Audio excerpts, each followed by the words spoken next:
So I'm going to get started, and I'm going to start with this. As I'm looking at this program, when I got invited to this, dream, right? Is there a word as intrinsic, as essential, as married to the American ideal as dream? The word dream, to me, is right up there with words like freedom and equality. The phrase, I have a dream, as essential to the American spirit as the phrase, all men are created equal. We live in a country of countries. Let me repeat this. A country of countries. A land of immigrants voluntarily coming to America before it was even called America, or involuntarily coming to America. That theirs are people who come from all corners of the globe to dream big. So when all this talk about American exceptionalism, when President Putin writes that op-ed and President Obama talks about it, whenever I hear American exceptionalism, I think about the American capacity to dream. To be an American, to me, is to dream.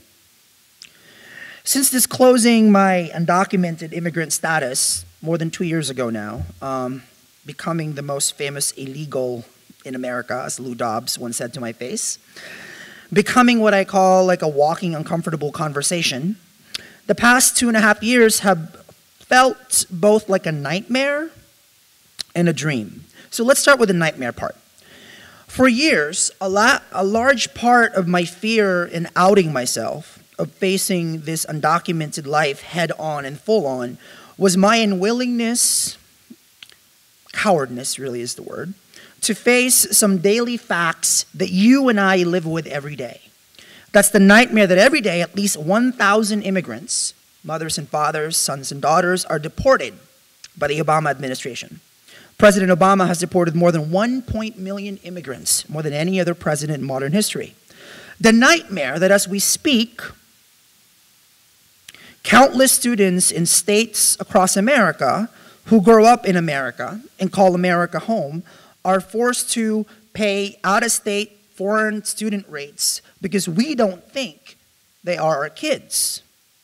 The nightmare that as we speak, tens of thousands of immigrants are locked in detention centers all across the country, imprisoned for the benefit of our country's ever-growing and money-making prison industrial complex. The nightmare that as we speak, someone somewhere, a man is driving around on the freeway, and he is stopped by a cop or a sheriff for speeding, and his heart falls to his stomach, he pees his pants, he fears for his life because he doesn't have a valid driver's license, or the license he got, he wasn't even supposed to get. So I'm talking a little bit about myself. Isn't that your nightmare, your driver's license blown up? So this is a driver's license that I wasn't supposed to get, that I got. When the Washington Post offered me an internship in 2003, they said, you can't come here without a driver's license. So my first phone call, actually, when they said this, was my high school principal, Pat Hyland, who's become like a mother figure. I called her because I'm like, do I even take this internship? And Pat said, what are you talking about? And I said, well, am I taking somebody else's spot? Because when you grow up in California and you hear all these talk about illegal people, we are led to think and to believe that we are taking. So Pat said, what are you talking about? Go get it. But it meant having a driver's license. So I spent 10 hours at the Mountain View Public Library and printed out the requirements for each one of the 50 states and figured out that Oregon and Tennessee had the most lenient requirements. And you know, Oregon's up there, Tennessee's all over there, so I went to Oregon. So this is the license that I wasn't supposed to get that I had in my pocket when I get pulled over on Highway 174 right outside of Dallas as I was covering the presidential primary between Hillary Clinton and Barack Obama in March 2008. The sheriff comes, I'm on the freeway, I pee my pants. I give him the license. I'm like, does he smell something? Because I smell it. So, and then he goes to his car, and then I'm waiting for him to just like put the number, you know, in his thing and come back. And thankfully, he comes back and he said, hey, I got another phone call. I like the Washington Post. Just, you know, don't speed. And he let me go. When I think about the past few years, covering the historic, and it was a historic presidential campaign, winning a part of this Pulitzer Prize thing, profiling Mark Zuckerberg for The New Yorker, working on my first documentary, affording the apartment in the neighborhood of Manhattan I've always wanted to live in since I started watching Woody Allen films. I think about that day on the freeway right outside of Dallas, because my depression started there. 3 years later, in 2011, I couldn't live with that fear, with this feeling that I was being such a coward. I couldn't live with the nightmare, my personal nightmare anymore. So I decided that I was going to tell my own story against the advice of many lawyers. And Bill Hing was sitting in that room when I outed myself in front of about 25 people. And one of the lawyers was like, "Stop talking." And so this happened. Isn't that a horrible photo? Against the advice of about 30 lawyers, except Bill Hing, who said that it was the right thing to do, I admitted in 4,000 words to everything I did to survive and live in America. Then I started traveling around the country, working on, in many ways, the biggest journalistic story of my life, which just happens to personally involve me. Colbert Report, Bill O'Reilly, they were like, "Oh my God, he's illegal and he speaks English." Surprise, surprise. And then a few months later, nothing happens. Nothing happens. So I called the editor of Time magazine and I'm like, "I want to write a story about why I haven't gotten deported." And he was like, "Oh, are you sure?" I'm like, "Yeah, why not?" And I actually called the government myself for the story. "Hi, I'm Jose, I'm reporting for Time magazine. Why haven't you deported me?" No, I mean, it's funny, but it's not funny.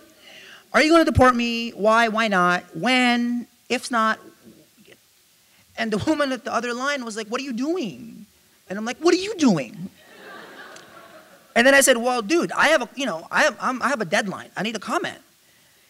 And she said, "No comment." And I started thinking, in some ways, that's kind of a metaphor for what mainstream, quote unquote, ordinary Americans think of us. I mean, you all know we're here. You know you can't survive without us. But you know that we can't all just babysit your kids and mow your lawns and serve you drinks. So then what do you want to do with us? So I write this thing, and then the editor of Time magazine said, "Well, we're going to put you on the cover." And I'm like, "No, I already did that." It was horrible. "So why don't we get 30 other people on the cover?" And the photo editor was like, "Where are you going to find them?" So we found 35 undocumented people from 15 different countries: Mexico, Guatemala, Brazil, Korea, the Philippines, Germany, undocumented white people, Nigeria, a big issue that we don't talk about, undocumented Africans and Caribbeans. On the cover of Time magazine, 22 million copies around the world. To this day, by the way, this was the best thing I had ever done. And then, because nothing was happening, I also have started filming. For about 2.5 years, I started filming a documentary. I was going to do a documentary originally on the DREAM Act. And then the documentary took a different turn. And I ended up doing a documentary about traveling this great country of ours, because it is a great country. It's my country. And kind of chronicling how people in Iowa and Alabama talk about this issue. And then deciding to send a film crew to the Philippines to film a mother that I haven't seen since I was 12. So I titled the documentary Documented. And that is the fake green card that my grandfather spent $4,500 to get me here. And I decided that in honor of him, I'm going to put it on the poster of the film. And as I'm filming this whole time, right, what I found really interesting is as we talk about this most polarizing, most political issue, right, we forget that we are, after all, talking about human beings. Right? That a broken immigration system means broken families, which means broken lives. It means that this is a woman that I haven't seen since I was 12, and she's been waiting for me. I can't leave because there's no guarantee I'll be able to come back. And she's been denied visas, including a tourist visa, because she knows she comes from a country like the Philippines. However, if she were French, if she just wanted to, take a week vacation to New York and go see a Broadway play and shop at Bloomingdale's, it'd be fine. But if you come from the Philippines or India or Guatemala, tough luck. And I ended up traveling this country of ours and following where anti-immigrant laws started getting passed. I mean, we've all heard about Arizona, the fact that police can stop anybody whom they deem to be undocumented. Well, a few years later, Alabama actually out-Arizonaed Arizona. And the great state of Alabama, the same home to the 4 little girls, the same home to segregationist policies, just 50 years ago, passed the most draconian immigration bill in the country, in which if Bill were driving me, he could actually be charged for illegally transporting me. He could be charged for renting a house to me. That for a while, it was actually a crime for an undocumented person to do any business with a governmental entity, which means getting water in your house was a crime. So I went to Alabama because I'm crazy, and I wanted to get to know which part of Alabama is really true. So this is a scene from the film. Legal immigration law that's said to be the toughest in the nation is on the books in Alabama. The law will allow officials to check the immigration status of students in public schools and give the police new powers to determine whether someone is in the country illegally. But it goes beyond the legal issue. In part, what happens next to the 4% Latinos in Alabama and to the rest of Alabama's immigrants depends on whether or not this starts being treated in Alabama as not just a demographics issue, but as a civil rights issue. So can you tell me a little bit about how this has impacted you personally? Like, do you know people who are undocumented? I do. I do know some people who are undocumented, and I know people who are documented, and it created a level of fear for them.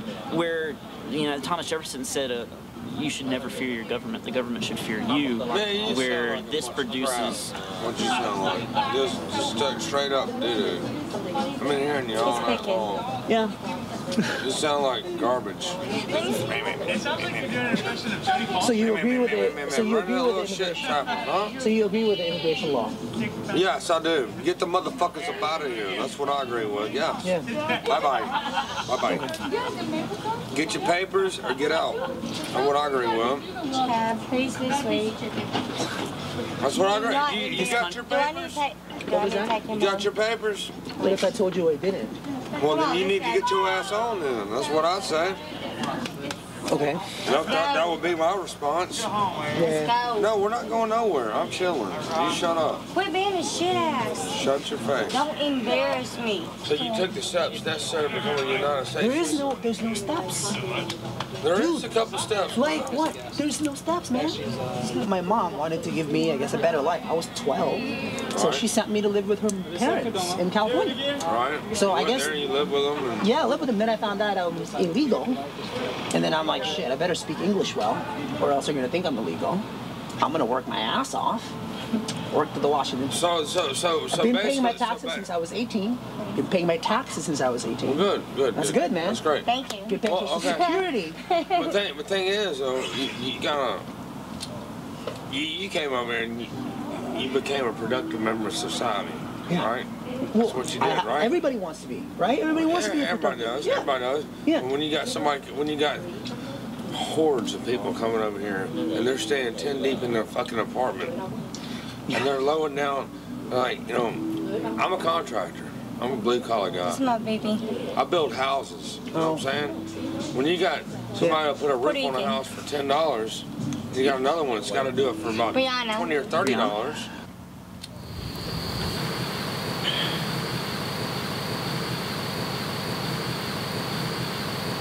I own 32 acres here. And are you born and raised here in Alabama? Yes, born here and raised in Alabama. I don't farm on the scale that I did at one time for the simple reason that I'm getting older. Paco is the nickname of my Latino worker, and it's a friendship, and he works with me also. I'd rather say he works with me than for me. If I go to Paco's house, his 3 children come hug me just like my grandkids come hug me. That's one of his little son, the youngest one. But I've accidentally erased the others. But Latinos are scared. If they're here illegally, they're scared. If they're here legally, they've got family members that they're scared for. But the idea that if I've got Paco in a vehicle with me, then I'm liable also, and I can be arrested. Well, that's telling me who my friend, the state of Alabama, telling me who my friends can be. I'm a conservative, and I'm a hardcore Republican, but I don't agree with them on this. I think you've got an immigration problem, but this is no way of solving it. There's a lot in that scene. The first thing is that when the drunken dude started doing what he was doing, I kept thinking like I hadn't taken karate since I was like in 8th grade. And I'm like, so is there like a different thing if I hit him? Like what kind of felony would that be? And I don't know if you noticed the camera was shaking because the young woman who was filming, I think, was starting to get a little rattled, right? But you know, I was so worried in editing this that I don't want him to come across as a caricature. And that's why the last point that he made about I'm a blue-collar guy, right? I want to charge $30 and these illegals come and want to charge 10. Is that fair? He had a point. But then the problem is, instead of like blaming the employers, instead of saying that we have a schizophrenic policy, instead of saying we as a country, from our inception, has been addicted to cheap labor. Talk to the African Americans who built the South. Talk to the Chinese and the Irish who built the railroads. Right? Instead of saying, oh, you know, in the US-Mexico border, we have a sign that says keep out, and then 10 yards in, there's a sign that says, oh, help wanted. Instead of blaming those, he's going to turn on the illegals, because guess what? In our country, we create always the other. There was always the other. The blacks, the gays, the illegals, the Mexicans, the other. But I would have felt editorially irresponsible if his was the only voice that came out of Alabama. That's why the farmer was really important. And his name is Lawrence Calvert. And you know, I gotta tell you, I was raised in the Bay Area. When I first met him, I was thinking, okay, well, I think I know where this is gonna go. And then he says, he works with me, not for me. Jose, you're wrong. This is not going where you think it's gonna go. And then I have visited Lawrence 4 times now. I can't wait to show this film in Birmingham. We're getting ready to do that. Lawrence, the second time, he said, hey, Jose, I Googled you after you came here the first time. I'm like, oh, okay. And he's like, I didn't know you were homosexual. Pregnant pause. Like the pause gave birth. It was like, it was a long pause. And then he goes, it tells you shouldn't be judging anybody because you're a pretty cool guy. And I'm like, where's my camera person? Why isn't this me? Right? I have done about 180 events in 35 states in 2 years, in about a little over 2 years. And one of the most disorienting things is I used to be the person that asked the questions as a journalist, which I was for more than a decade. And now I get asked questions. And the questions that I get asked underscore the fact that we are talking about the most controversial yet least understood issue in America, right? It's not just, the gap is not even like a river, it's like an ocean.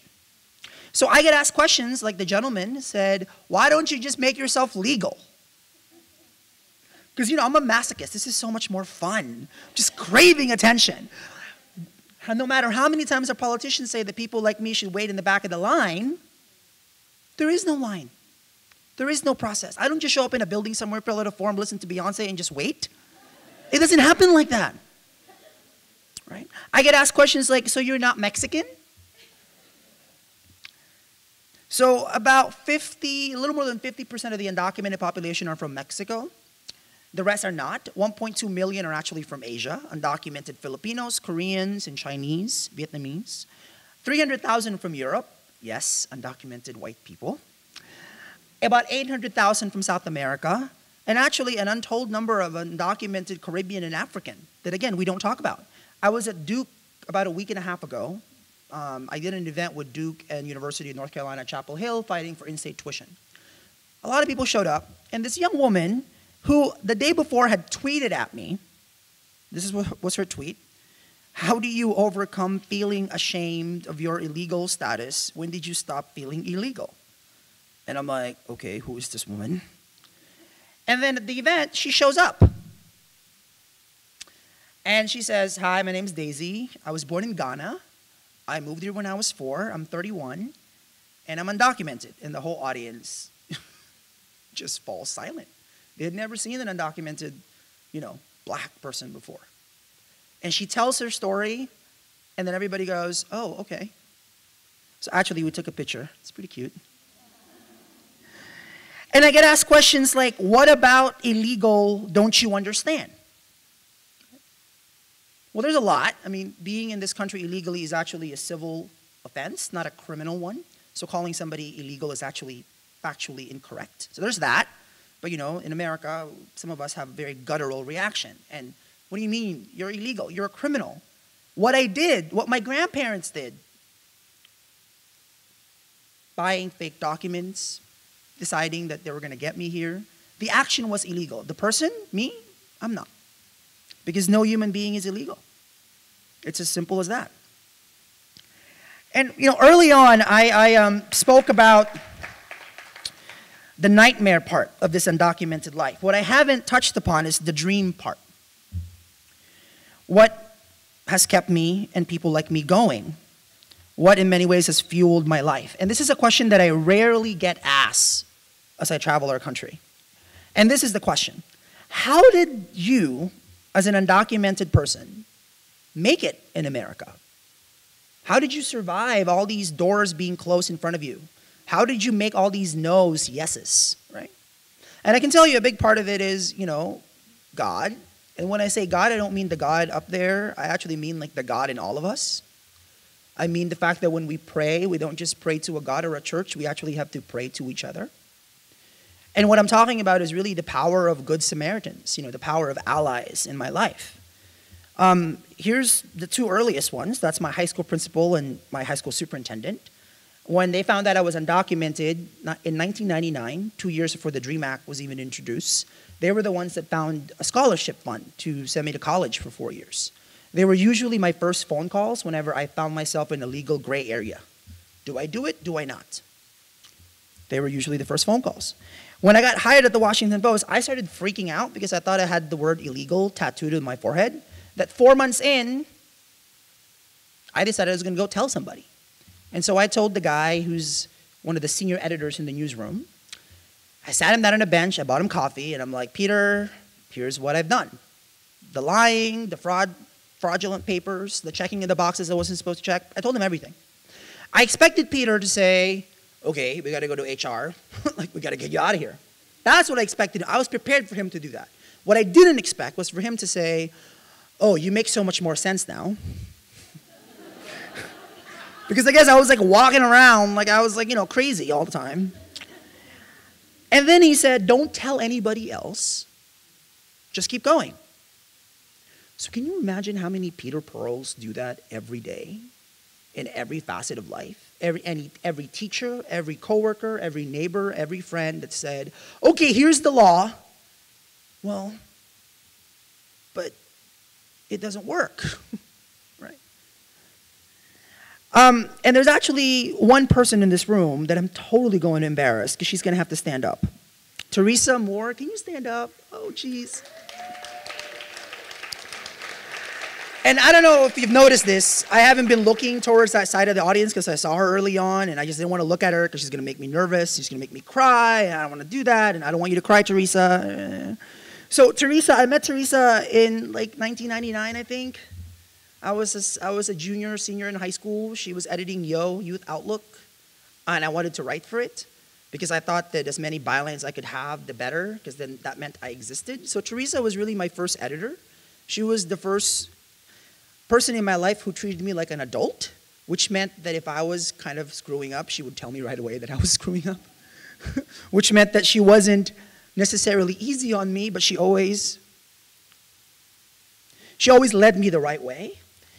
And she was the one that has really, you know, from the very beginning, guided my career and guided my conscience. And you guys, the people who go to this school that have the pleasure and the honor of being in the same room with her, I hope you value her at least half as much as I value her. See, we're not supposed to cry, Teresa. So, and then you really wonder, like, how many Teresa Moores do this and how many Peter Pearls do this? And in this very, very critical time in this issue, are we going to hear their voices stand up and speak out? Martin Luther King said, history will record that in this period of social transition, the greatest tragedy is not the strident clamor of the bad people, but the appalling silence of the good people. I have been very, very honored in my entire life that I've been surrounded by such generous, good people that cared about me even when they didn't have to. Going back to the original theme, it's been a very surreal 2.5 years. Last week was probably right in the top 2-3 things. I got a phone call from the Memorial Foundation, the Martin Luther King Memorial Foundation, and they said they wanted to give me an award. Okay.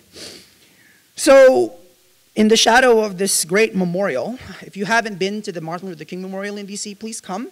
It's the only memorial in Washington, DC that doesn't feature a president, but a peace warrior, a warrior who believed in equality for everybody. So I was invited, and you know, I had to give this thank you thing, and it was amazing. There's like 300 people with really nice hats, you know, African-American ladies with hats, and it was a mostly African-American crowd, and really it was a perfect opportunity to thank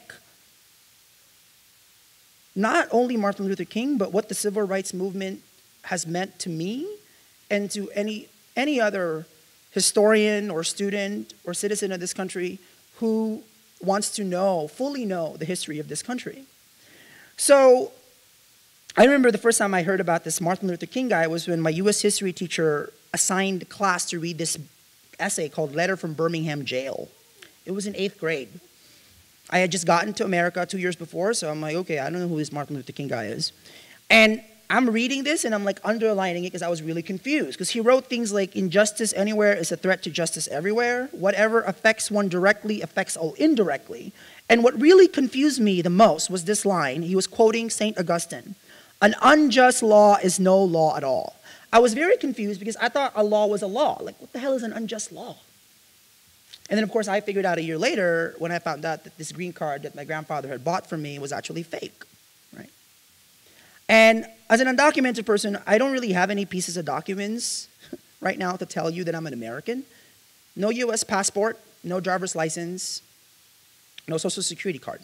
All I have is a Bank of America debit card, the cover of Time magazine, the Filipino passport that the Philippine government gave me so I can fly,